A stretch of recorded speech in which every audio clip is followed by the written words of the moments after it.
বৌমা সুরাইয়া তার নাম ছিল। এখনো হিন্দু ভাইদের বিবাহ অনুষ্ঠান হয়, ওই অনুষ্ঠানে সানাই বাজানো হয়। ওই সানাইটা সর্বপ্রথম শিখিয়েছিল যে আরে মুসলমান ছিল, সে নাম ছিল বিসমিল্লাহ খান।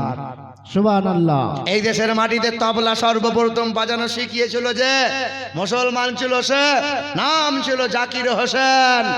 এ বন্ধুরা আমার, এখনো ইন্ডিয়া গেটে মোটা মোটা করে লেখা আছে স্বাধীনতা সংগ্রামীদের নাম। 92,000 ব্যক্তিগণের নাম লেখা আছে ইন্ডিয়া গেটে। দেশের জন্য জীবন দিয়েছিল যারা, হিন্দুরা, খ্রিস্টানরা, আদিবাসীরা, মুসলমানরা। এই 92,000-এর ভিতরে সবচেয়ে বেশি রক্ত আর জীবন দিল তারা 62,000 শুধু দাড়িওয়ালা মুসলমান নাম পাওয়া যায়। জোরে বলি সুবহানাল্লাহ। সুবহানাল্লাহ সুবহানাল্লাহ। ও রক্ত দিলাম আমরা, আমাদের রক্তে এই মাটি খাঁটি হলো, আর আমরা এই দেশে থাকতে পারবো না? কি গো, হতে পারে ভারতবর্ষ হিন্দুস্থানের মাটি, মুসলমানের রক্ত দিয়ে এই দেশে হয়েছে খাঁটি। ইংরেজদের তাড়িয়ে আনিল যারা ভারতের স্বাধীনতা, মুছে গেছে ইতিহাস হতে আজ তাদেরই কথা। ক্ষুদিরাম, বাদল, বিনয়, দীনেশ, প্রফুল্ল, চাকি, এরাই এনেছে স্বাধীনতা, আর কেউ আনেনি নাকি? চারিদিকে দুশ্মন, ভেঙো না মন, সাহস জমিয়ে রাখো বুকে, ইমান জিন্দা করে জিহাদের হুঙ্কারে পরাজিত করো আজ শত্রুকে। চারিদিকে গাদ্দার, ভিনদেশি দাবেদার, সজাগ দৃষ্টি রাখো সবে, সকল মির্জাফর, বিদেশি গোলাম চোর, রুখতে তাদের আজ হবে। অনেক দামের দেশ, রক্ত ঘামের দেশ, মায়ার বাঁধন বড় বেশি। হিন্দু মুসলমান, বৈধ বা খ্রিস্টান, আমরা সকলেই তো ভারতবাসী। কেন এত সংঘাত, কেন কিসের বিবাদ? ভাই ভাই রাখো হাত হাতে, সমরে পক্ষপাতী হয়েছি ষষ্ঠ জাতি, নজির দেখাও আজ দুনিয়াতে। জোরে বলি নারায়ে তাকবীর। হ্যাঁ, সবার মুখ বন্ধ কেন থাকবে? একটু উচ্চস্বরে বলা যাবে না? নারায়ে তাকবীর, নারায়ে রিসালাত, নারায়ে হায়দারি। এ বাবা, এটাকে আমরা হিন্দু মুসলমানের বিভেদের কথা বললাম না। আমরা সম্প্রীতি ভালোবাসি। আগে যেমন প্রেম ছিল, একসাথে স্কুল কলেজে গেছি। আমার কথাই বলি, আমার এক বন্ধু ছিল হিন্দু বামুনের ছেলে, একসঙ্গে স্কুল গেছি, খুব বন্ধুত্ব। এখন হালচাল আর কথা বলে না। এখন কথা বলিস না, বলে চাপে আছি, খুব চাপ, কথা বললি অসুবিধা আছে।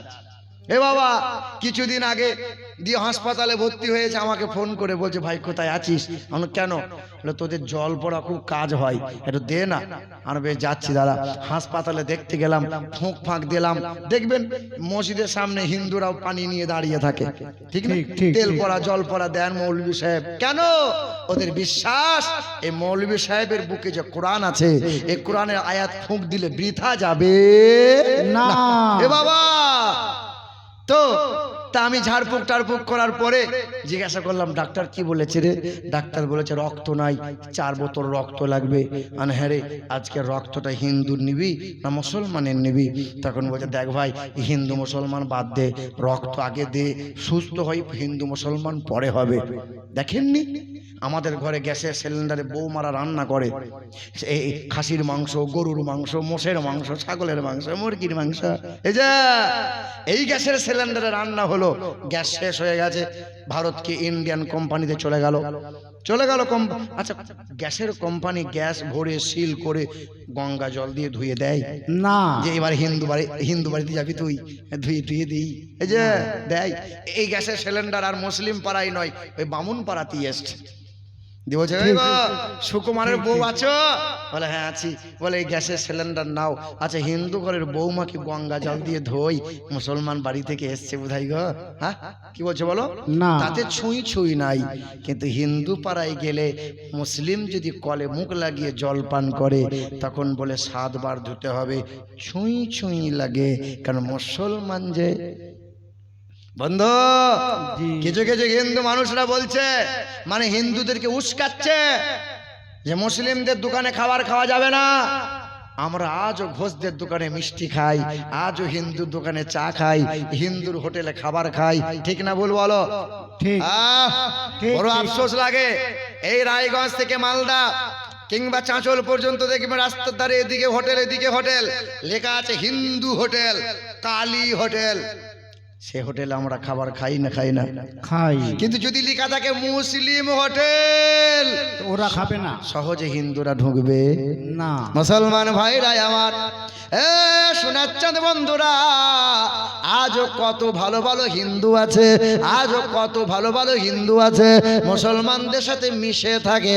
এই তো কিছুদিন আগে কলকাতা বেহালা ঠাকুর পুকুরের রাস্তা ধরে যাচ্ছিলাম, কাকদ্বীপ নামখানা, ওই বকখালিতে জলসা ছিল।